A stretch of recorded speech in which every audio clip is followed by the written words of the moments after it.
Vous êtes habitué à la domination de la Grande Russie sur les peuples qu'elle a intégrés de force sur son territoire. Aujourd'hui, l'Azerbaïdjan a lancé une véritable opération spéciale contre l'influence russe dans le pays, et le président Ilham Aliyev envoie déjà ouvertement promener le dictateur russe Poutine. Après le scandale des descentes des forces de l'ordre russe contre les Azerbaïdjanais en Russie. La police azerbaïdjanaise, lors de perquisitions dans les bureaux de l'agence de propagande russe Sputnik à Bakou, a arrêté 2 agents du service fédéral de sécurité de Russie qui travaillaient dans la rédaction sous couverture. De plus, Bakou rompt complètement toutes les relations diplomatiques avec Moscou et refuse d'accueillir des responsables russes sur son territoire. En plus de cela, aujourd'hui, tous les médias azerbaïdjanais, sans exception, tiennent des propos ouvertement humiliants à l'égard du Kremlin et montrent la véritable réalité de la guerre sanglante menée par la Russie contre l'Ukraine. Et ils déclarent que le Kremlin force de manière coercitive les Azerbaïdjanais de Russie à aller combattre contre l'Ukraine. De plus, de façon inattendue, en Azerbaïdjan, on a appelé les autorités de l'Arménie, qui leur semblaient pourtant hostiles, à se débarrasser de l'influence russe, et cela a eu un effet. Le chef du ministère des Affaires étrangères de l'Arménie a refusé aujourd'hui de se rendre au sommet de l'Organisation du traité de sécurité collective, déclarant que l'Arménie n'a rien à y faire.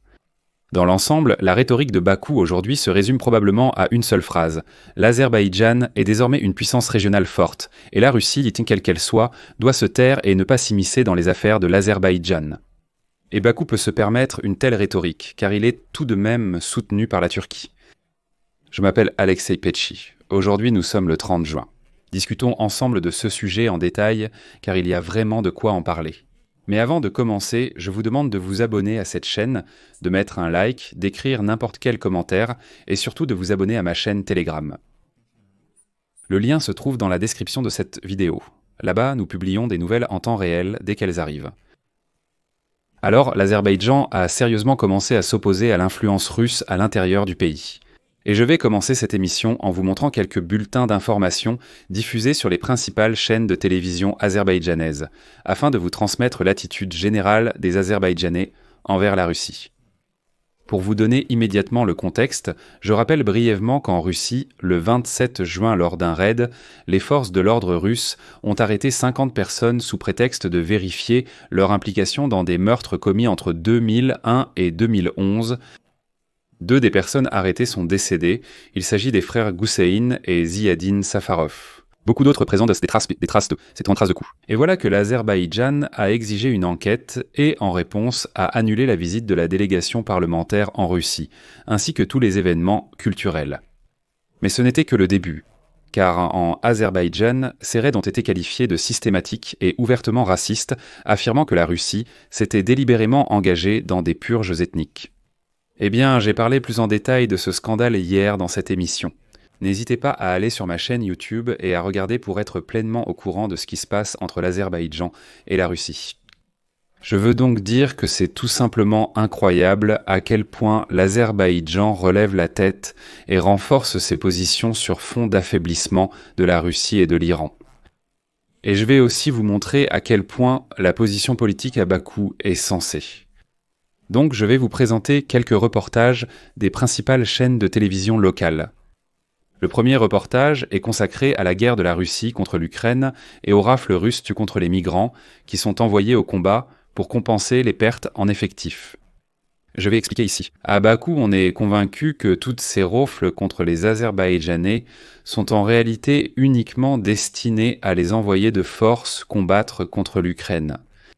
En gros, les Russes peuvent rester chez eux, mais les Azerbaïdjanais, on peut les envoyer servir de chair à canon. Aujourd'hui, des villes et des cités sont rayées de la carte en Ukraine.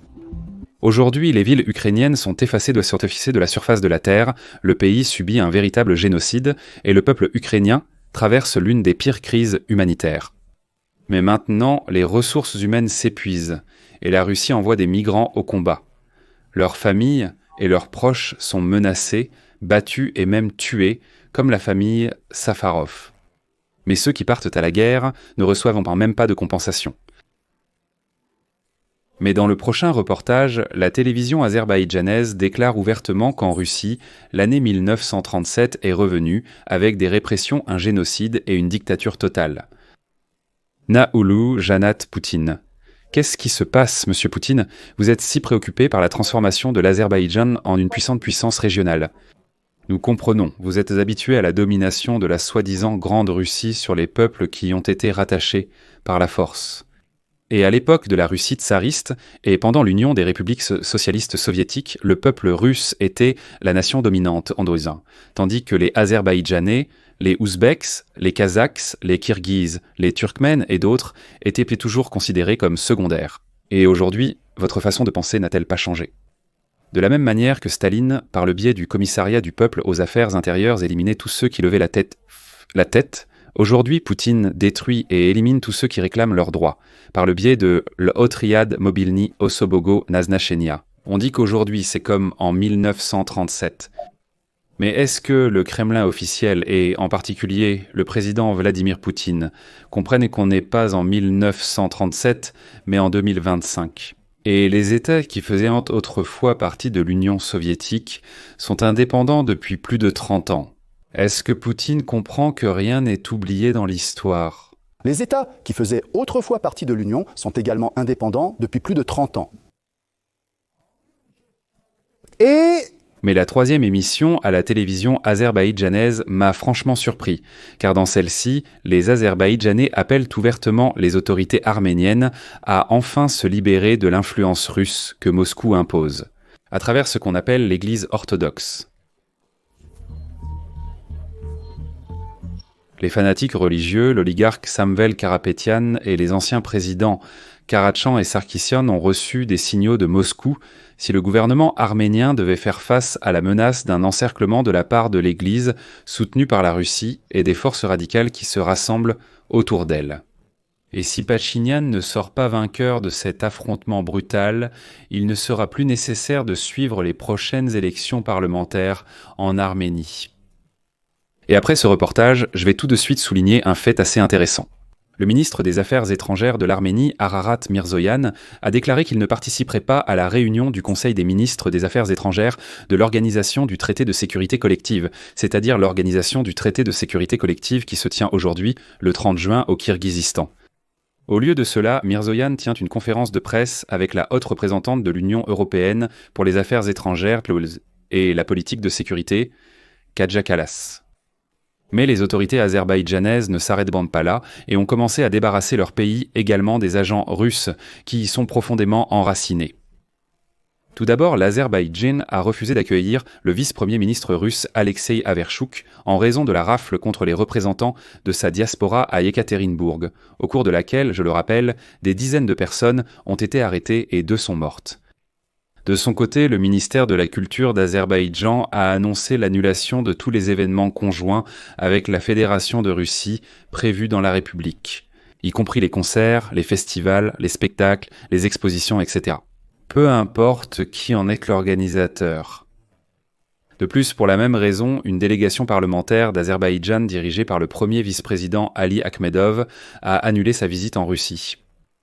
Et aujourd'hui, lors de perquisitions dans les bureaux de l'agence de propagande russe Sputnik à Bakou, la police azerbaïdjanaise a arrêté 2 employés du service fédéral de sécurité de Russie. Ils y travaillaient dit sous couverture. Aujourd'hui, les policiers ont bouclé le bâtiment où se trouve cette agence, puis ont convoqué au bureau tous les employés qui n'étaient pas à leur poste de travail. Au ministère de l'Intérieur d'Azerbaïdjan, ils ont qualifié ce qui se passe d'opération et ont promis de donner plus de détails un peu plus tard. Au ministère des Affaires étrangères de la Fédération de Russie, de leur ici, de leur côté, ils ont indiqué que les diplomates russes ne sont pas autorisés à voir les employés de l'agence sans explication. Fait intéressant, l'ambassade de la Fédération de Russie a informé le ministère des Affaires étrangères, le ministère de l'Intérieur et le service de sécurité d'État d'Azerbaïdjan de ce qui se passe. Mais là-bas, ils ignorent tout simplement toutes les demandes des Russes. Et les représentants du ministère russe des Affaires étrangères s'en plaignent déjà publiquement, Machka Zakharova. Et il est révélateur qu'au Kremlin, ils ont déclaré que les actions des forces de l'ordre de la Fédération de Russie, qui, je le rappelle, ont tué et envoyé en réanimation plusieurs Azerbaïdjanais, qui forcent les Azerbaïdjanais à aller en Russie pour faire la guerre contre l'Ukraine. Ce n'est absolument pas une raison, je cite, pour des démarches diplomatiques de la part de Bakou. Je vais ici mettre des points de suspension pour les conclusions. Faites-le vous-même, écrivez votre avis dans les commentaires sous cet épisode, abonnez-vous à la chaîne, cliquez sur la cloche et n'oubliez pas de mettre un like. Si vous souhaitez soutenir le travail de cette chaîne, vous pouvez le faire financièrement en faisant un don via les liens et les coordonnées dans la description de cette vidéo ou via le code QR affiché sur vos écrans. C'est tout pour aujourd'hui. Prenez soin de vous. À bientôt à tous.